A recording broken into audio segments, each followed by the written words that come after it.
Okay, thanks for attending. This is the February Chemical Consultants Network meeting. I'm Mike Michalczak. I'm the chair of CCN.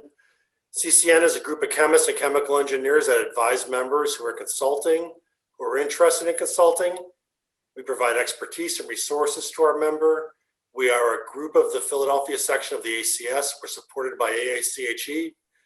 We hold monthly meetings on topics of interest like today.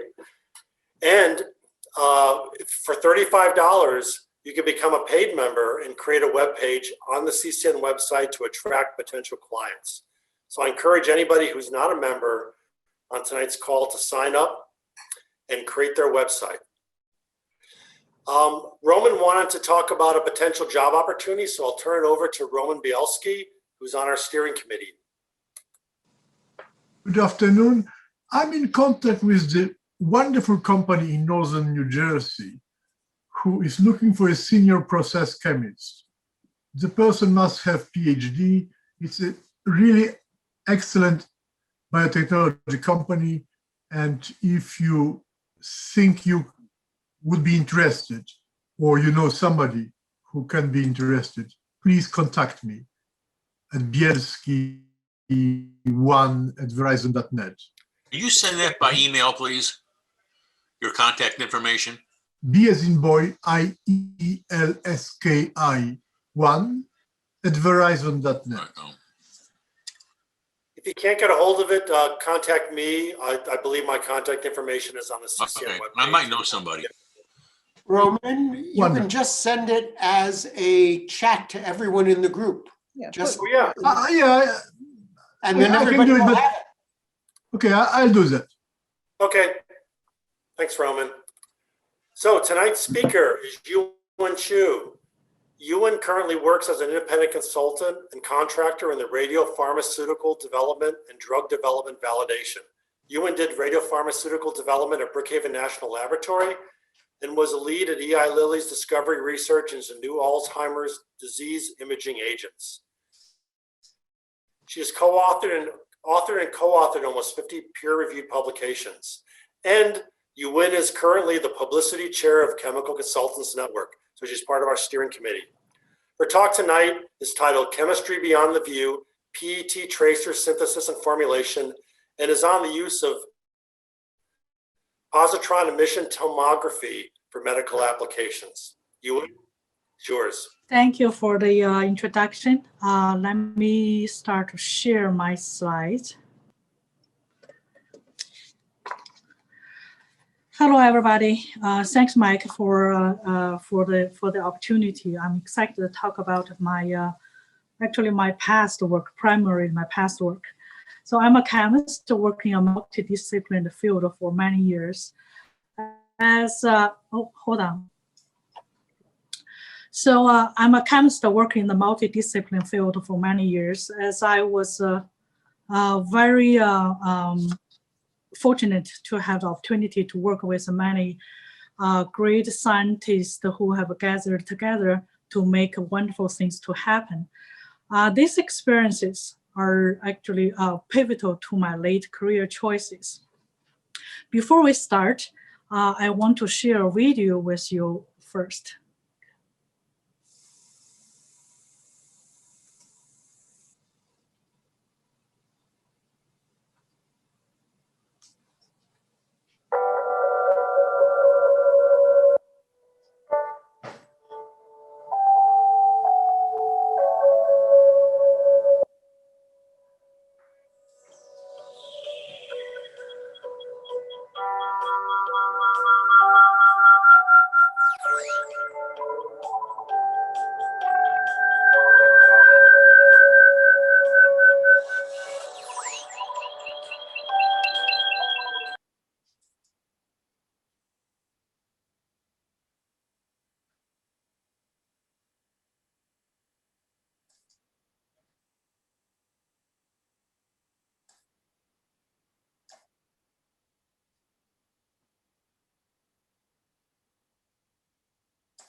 This virtual conference actually was happening in last November on the molecular imaging and the clinical PET-CT in the area of theranostics.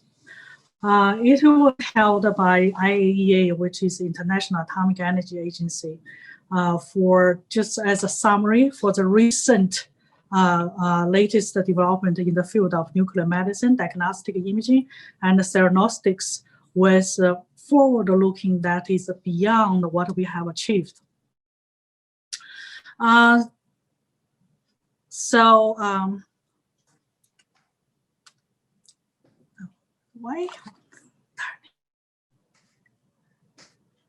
is it happening again?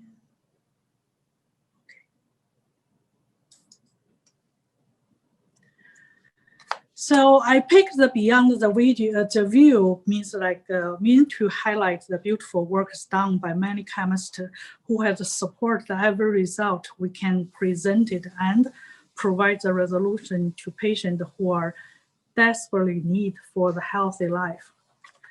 The term of TRACER stated the fact that the chemical being used in this technology is radioactive, and that allows the scientists and the doctors to trace the disease conditions and the progression.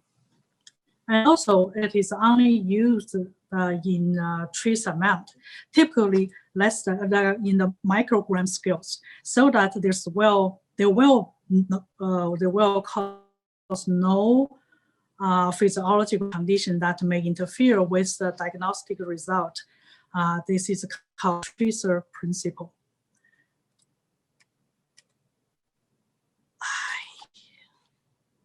Interesting. So,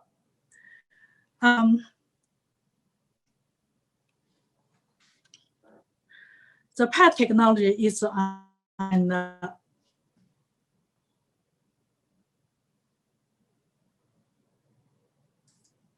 why is the cable going back to the first page? Johnny?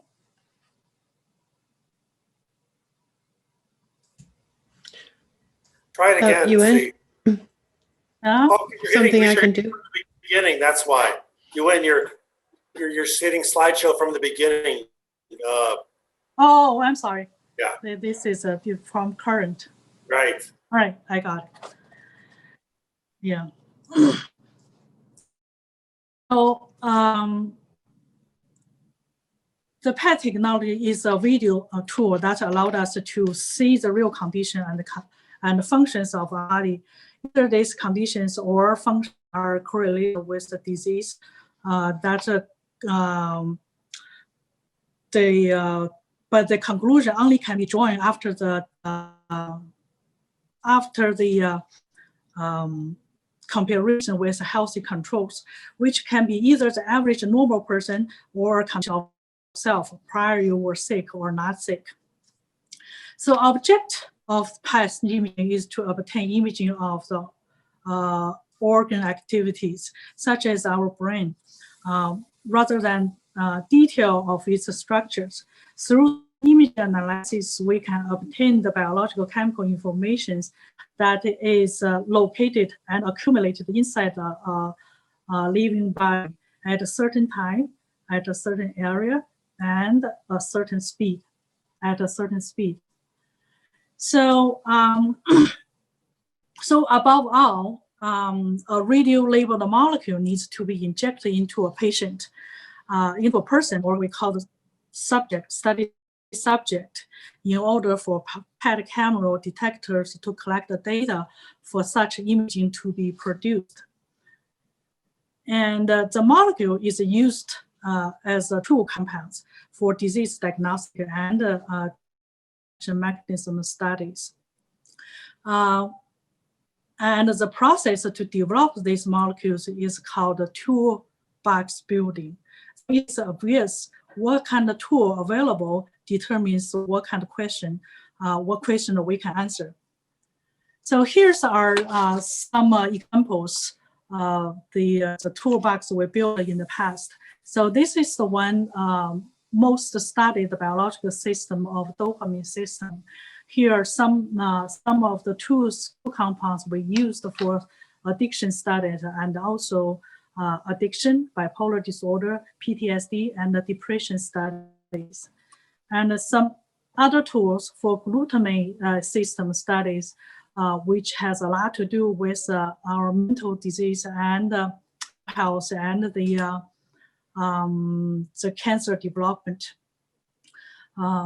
Particularly, people are interested in the Alzheimer's disease and the Parkinson's disease all has a relation with this system.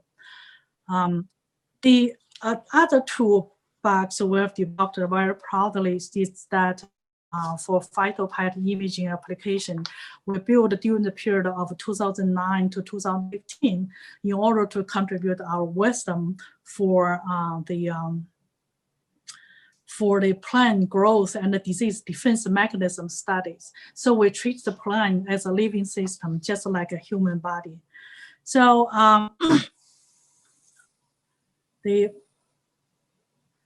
but there's other many examples. So I don't think I can cut them each of them. But among many short-lived isotopes, carbon-11 and F-18s are the most used isotopes. So carbon element form the foundation of our lives, and the carbon-12 is the stable isotope of carbon element versus the carbon-11 that emits the positron emitters. Carbon-11 labeled compounds had a similar chemical properties as a carbon-12 compound. It's 20 minutes half-life. In the second column here, it's perfectly allows the same day study, repeated study when you can be your own controlled subject.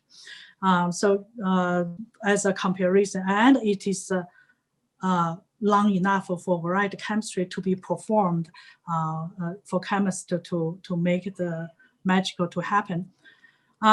So the cyclotron produces the CO2s, carbon-11 CO2, and derived from it, a lot more radioactive precursors can be produced and used in variety carbon-11 chemistries. And the carbon-11 hydrogen cyanide here is, and also carbon-11 methyl iodide and its analog, more active methyl triflate are the secondary carbon-11 containing precursors can be used to label a molecule of interest. Here's an example I want to mention that is very interesting. Carbon-11 asparagine synthesizer used the carbon-11 hydrogen cyanide as the radioactive precursor. So as a non-essential amino acid, asparagine plays many special roles in the protein synthesis and the activities. So several studies, actually there's a lot of study has been performed in the past 10 years. And several particular examples here is that what is the rules in the brain development and functions, and its regulatory rules in managing cancer cell growth, plus its action on the induced T cell metabolic reprogramming. So as an important nitrogen source, asparagine is also a major transport compound from the root to the leaves, and then from leaves to the developing seed. The ammonia generated through the asparagine deamination becomes a general amino donor for other amino acid and protein synthesis. So for the purpose to directly in vivo measurement of the asparagine metabolic activity and its translocation in a live plant. Excuse me. So we developed the carbon-11 asparagine in 2015.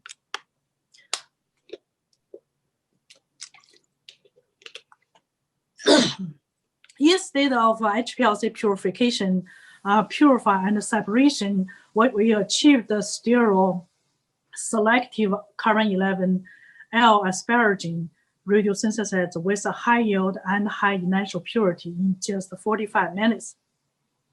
However, the journey wasn't as smooth as seen here. So through the cyanide end capping and the acid hydrolysis of this second step and the deprotection combined strategy, the carbon-11L glutamine was produced with high sterol selectivity. However, the racemization happened in the carbon-11 asparagine synthesis.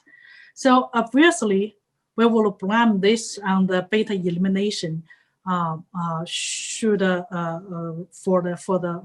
the result.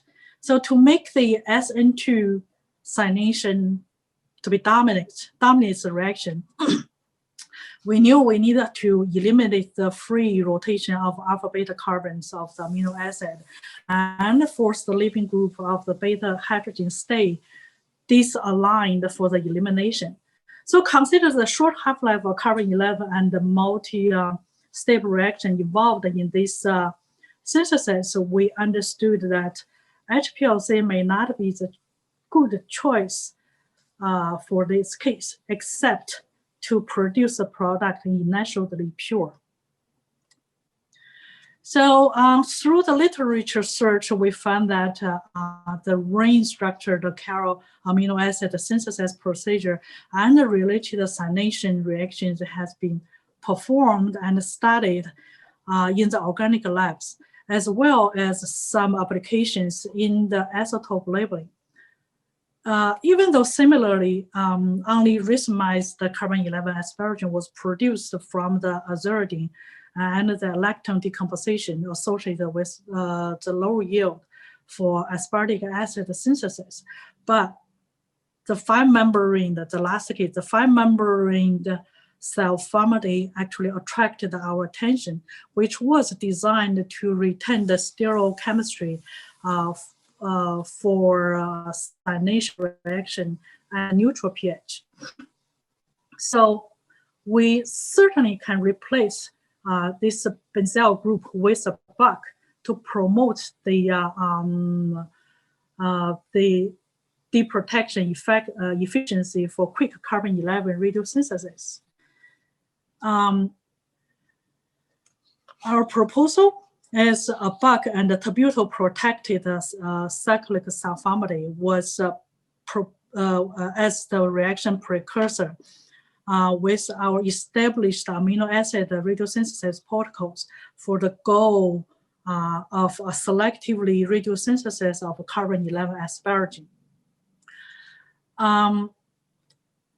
The chemical, the precursor synthesis was started from a commercial available partial protected serine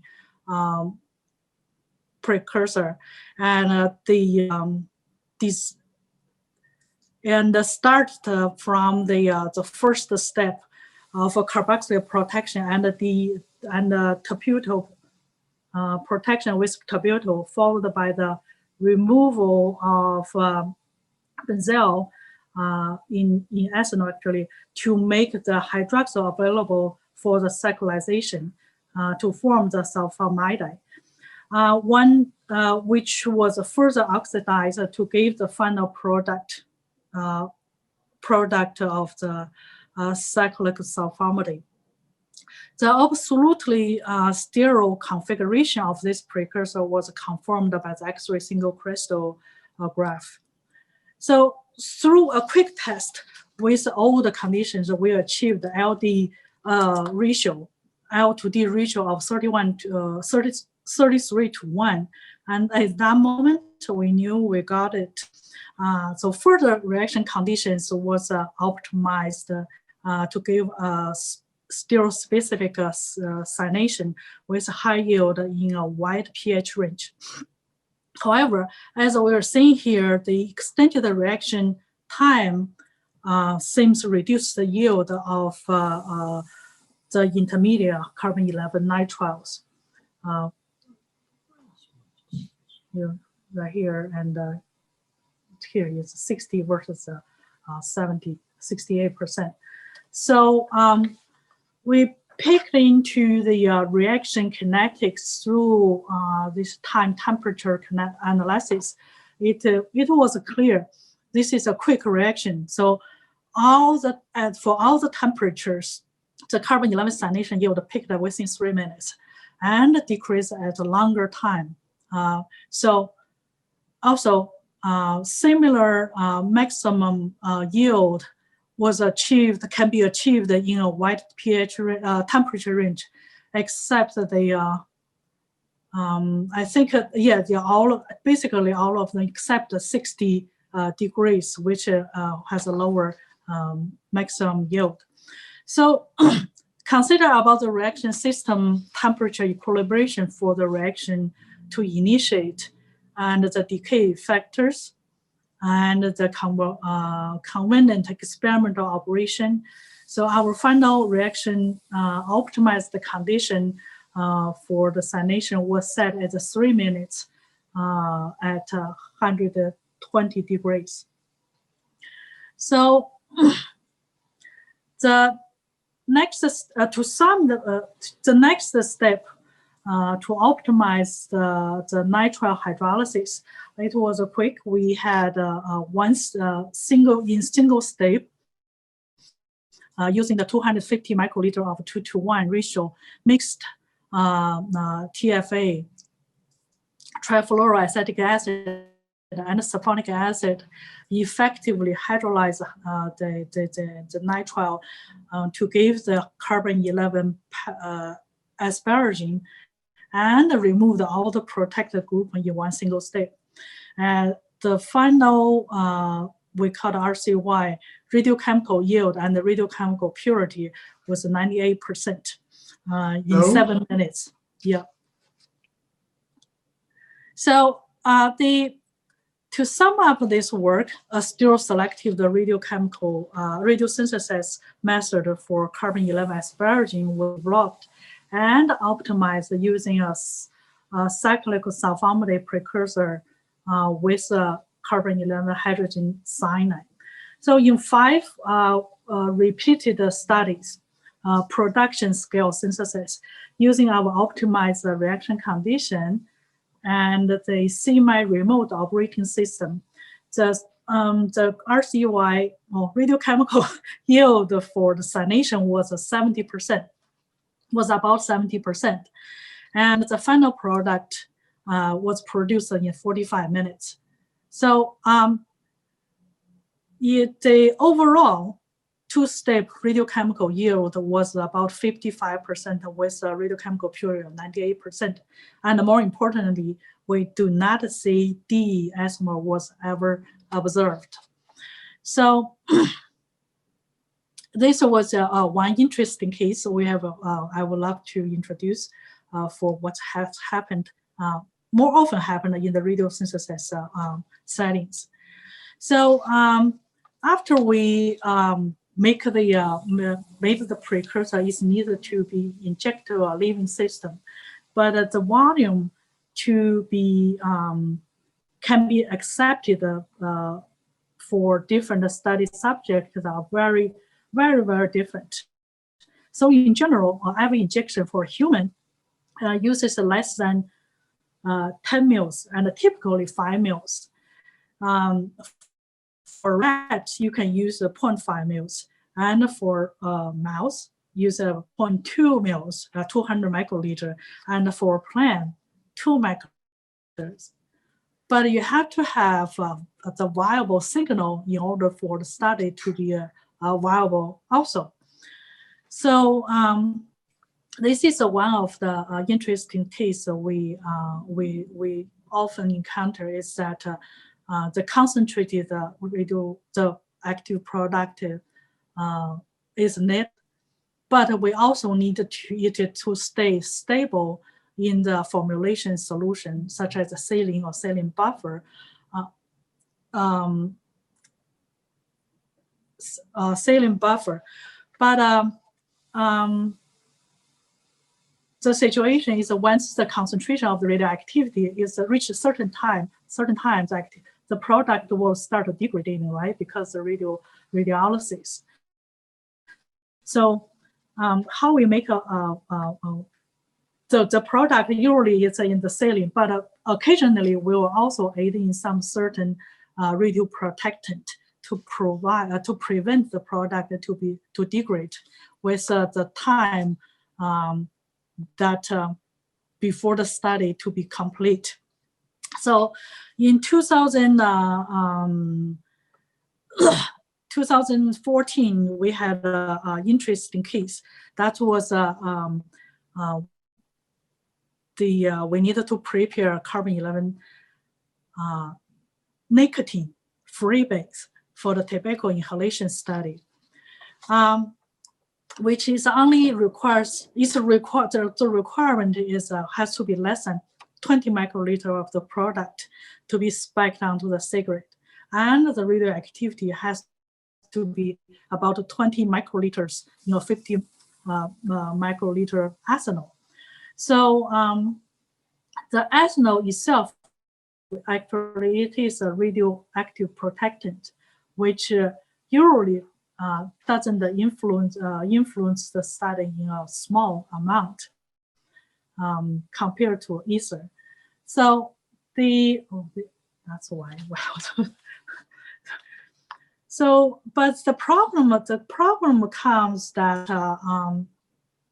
one, the nicotine freebase is volatile. So the traditional road wrapping solvent removal method cannot be used for the final product concentrated to be concentrated and formulated. So, and two, traditionally, the nicotine synthesis always started from salt, the non-nicotine salt, and end up with a salt, because both volatile. If you at a temperature higher than 60 degrees, then you eventually end up nothing at the end of synthesis. So, however, this type of when you use this precursor, the reaction needs at a high temperature, which means high boiling point solvent needed to be selected, polar solvent needed to be selected.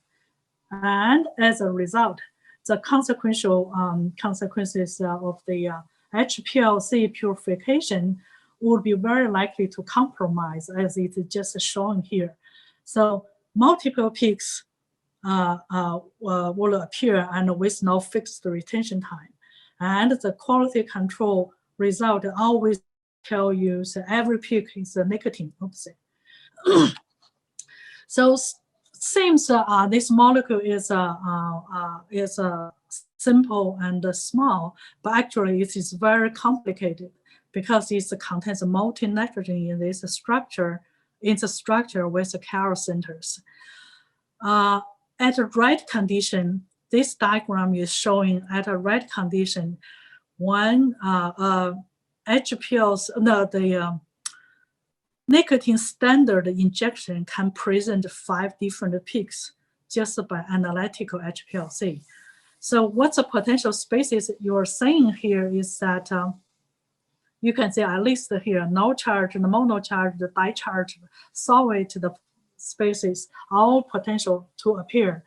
So under this situation, we have to overcome the problem and design a rapid nicotine freebase radiosynthesis method to satisfy the study requirement. So in this, after many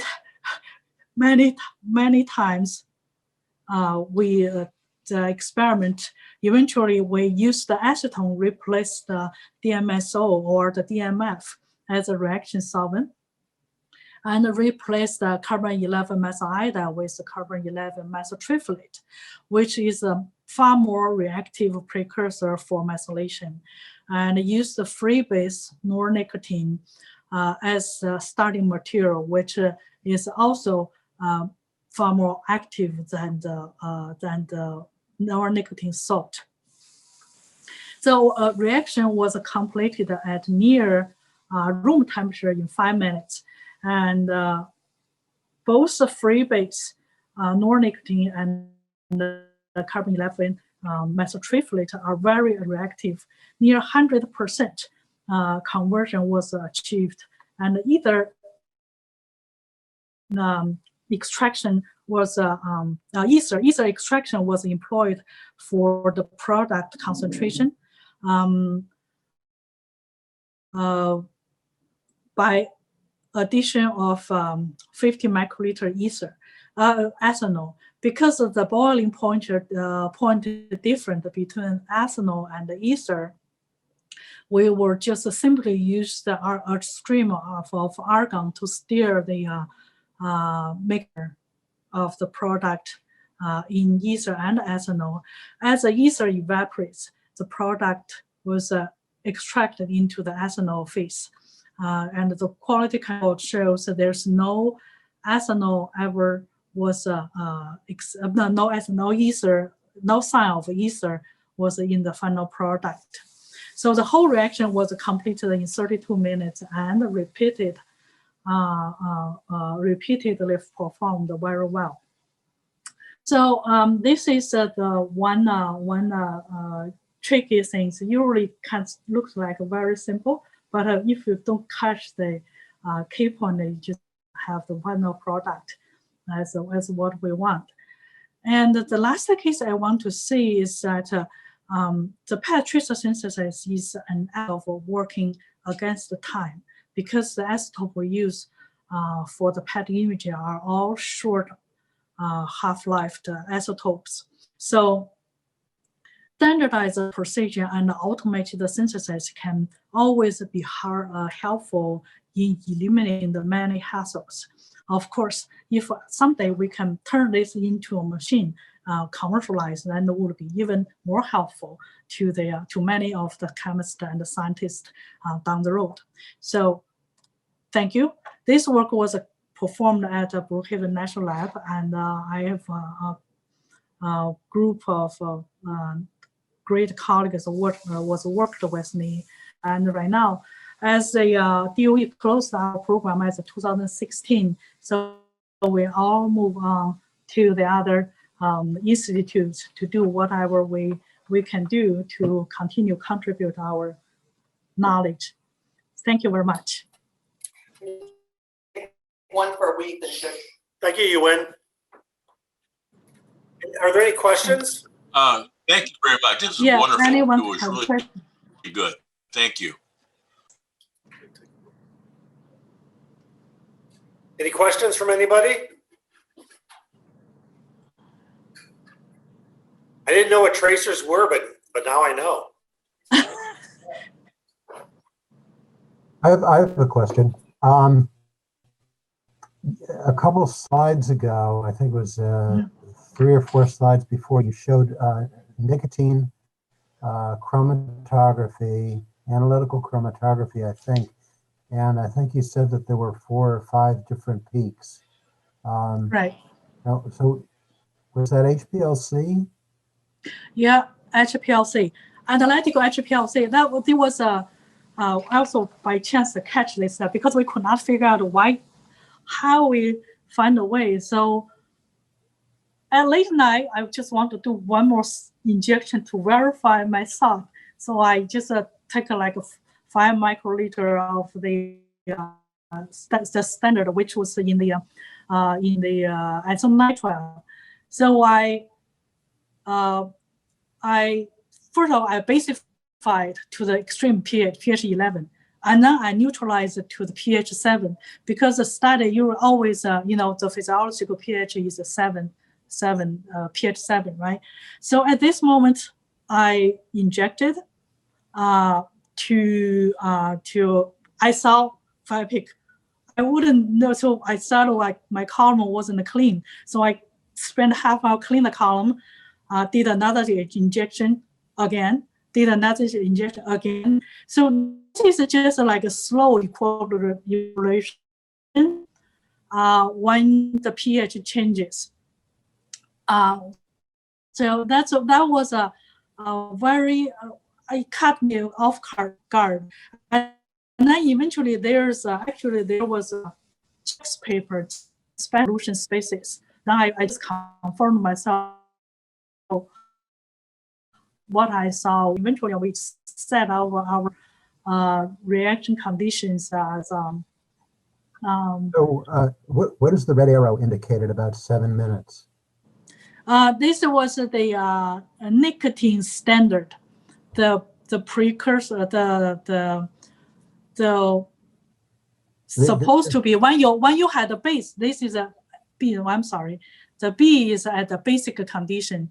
You have very sharp standard peak, but at when you inject on A is the one I've specified and neutralized standard injection. So I just to verify. So this arrow is this is not a pair. It's all becomes something else. It's all very little. And this is why everyone kept telling me, say, everything is nicotine, everything is nicotine. I have no idea what this means because many years we have never seen this. This can be happen. Is the eluent going through the HPLC? Does that have any kind of a buffer or an acid or a base in it? The buffer is the buffer is TMA, which is a low volatile, like a 4-degree boiling point. So at the time you are blowing the ether away, it is also gone. So the conclusion is that each one of these peaks, each one of these, say, 5 peaks, they're all nicotine? They are all nicotine in different forms. So they are, they could have, they can be no charged spaces, monocharged spaces, dicharged space, and salvaged spaces, which you have the water or ethanol potentially in the solution in the in this case I was in the acetylnitrile. That's a strange result. Yeah. Thank so you. So the what's happened here is that, you know, if you look at here, when we use a DMF as a solvent, or DMSO, which is like there's no way for you to, you can see the nicotine. For example, the first new column, you have a nicotine radioactive peak is here, and the mass peak is here, which is corresponding to each other. But as time going on, your peak is just moving. So radio peak start to split. Initially, it's one peak. Later on, radio peak start to split, and then they come together at some time. So you just cannot catch at what time you're supposed to collect your product. I have a question. When you prepare this to run a test on a patient, do you have to run this for each patient right before the actual test, so you have a lab in the hospital? At Brookhaven, yes, we did. We have the occupational medical center, and also there's a group of people just particularly managing the patient and the study subject on site. So I mean, you have to make it as needed. You can't. Exactly. For carbon-11, right? Carbon-11 is a short half-life. We have to prepare on-site. We produce the isotope and make the synthesis and quality control, and then deliver to the next building, where patients already been prepared and are ready to take the injection. For F18 labeled compounds, except something we can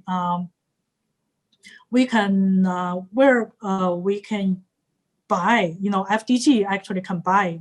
The example I was showing here, that FDG was developed at Brookhaven National Lab initially.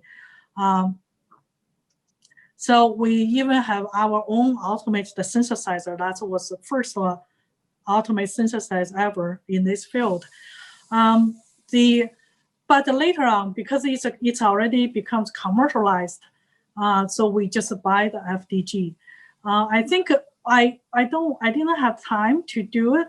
Actually, there's F18 reactions can be done in a lot of ways, and including the last time one speaker was talking about the click chemistry was used a lot for the proteins and large molecule labeling because they require in the water. We hope it can be happening in water and a low temperature. So something quick. So it's a I should show that show the structure of show molecules, but I made this diagram as a summary for what type of the F18 reaction can be used and can be happen in this field. It's become a lot more active, and I certainly I would love to show this one. This is another study we have done for the plant study, which is called phytosymbiosis. We use the bacteria to inoculate the seeds and the plant root to determine to study and also here, this one is we have light fluorescence laser scanning and plus the PET imaging. We obtain the information about the bacterial function in terms the plant growth and its capability to repair its damaged organs, vessels, or stuff. So that was a very neat study we were able to perform. And all these 3 round pie charts are showing the metabolic partitioning of the plant, new carbons. Because this study was started from N13, CO2, N13, and now actually a series of studies. So over the 1 hour of time, the new carbons species or compound has been synthesized. So we start to monitor them, so which one has been produced, amino acid or other quick, some from metabolic fractions. So here is there's a soluble, insoluble amino acid. Of course, sugar always can be identified through compare with the standard injection. So Youwen, we have one question that came on the chat from Mark. Okay. From Mark Kamazin. He says, "Where is 18F used medically for DX in USA? EU study shows 18F very useful to image hidden Bartonella. That might be a much more common illness than most realize, since it can hide in the organs and bone and not show up in the blood." Oh, F18 used a lot because it has a 2-hour half-life. So it's a commercial, it has commercial values for every compound developed with F18.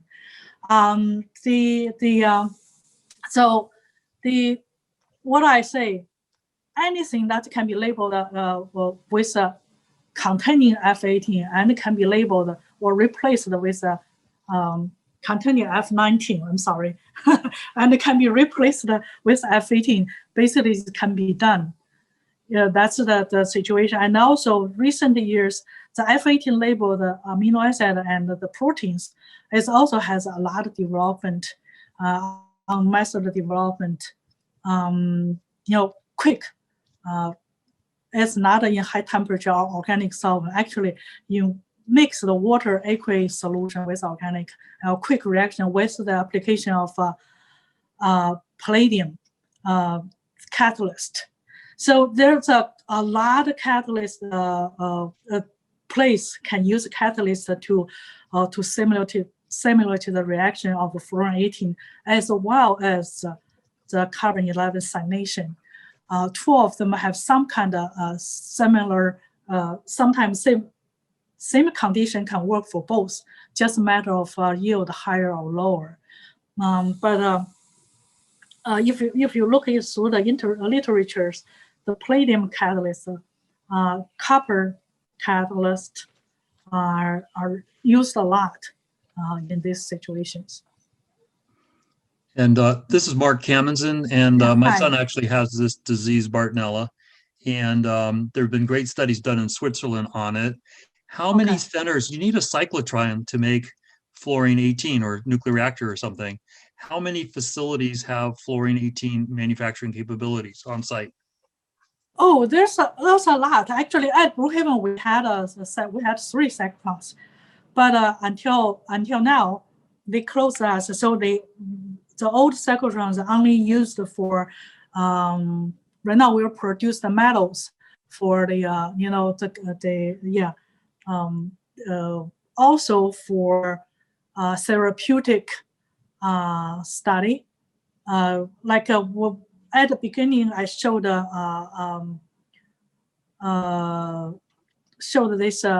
this conference. As I mentioned about the theranostic, a term of theranostic.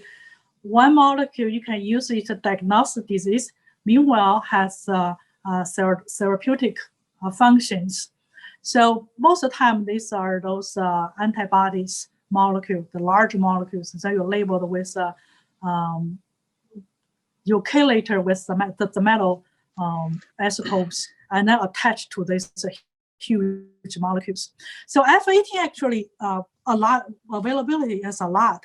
There's a commercial one also. Also the universities can all like a Penn even also has it. Most the large universities will have this kind of capacity. So do you find it at Stanford, Mass General, Mayo Clinics, places like that every day? Oh, they have, yeah. Before actually Mayo Clinical was a starting before 2016 when I come to Lilly, at here local. Actually, my other choice went to Mayo Clinical, but they were building up the new facilities and doing studies at then. So I believe it's already. That was at Arizona. It's I think it's a Minnesota's facility. Was an old facility. They certainly had a capacity to do that. So capacity meaning, is it offered every day in clinics at 10 US facilities or 100 facilities? Well, I guess we can look at the list available for the compound that can be in commercial. If it's not commercial, for example, Mayo Clinical want to perform the study for someone you could schedule. You see the doctor and could schedule it. If there's no tool compound available, then I guess we'll have to apply the funding for the tool compound to be developed and to be approved by FDA and be able to use them in the human clinical studies. Right now there's one thing was I do is we can what I like to do is like for some doctors or someone interested on certain molecules that you want to develop and I want to use this. We certainly can work together to just particularly develop this tool compound for particular disease. Of course, every part have to work together. There's commercial facilities. That's where I usually connect them. I don't have money to build my own facility. So if there's something, I will find them to do it as needed. Any other questions? If not, let's thank Youwen for a very informative and interesting talk. Thank you. Thank you for the opportunity. Very nice. Thank you so much. Thank all of you for organizing this. Yes. Our next meeting will be March 10th. We'll have Laura Bruford talking about how to get clients in consulting. So till then. That's a good one. I'll say goodbye to everybody. Have a good night, everybody. Good night, everybody. Thanks. Yeah, thank you. Good night.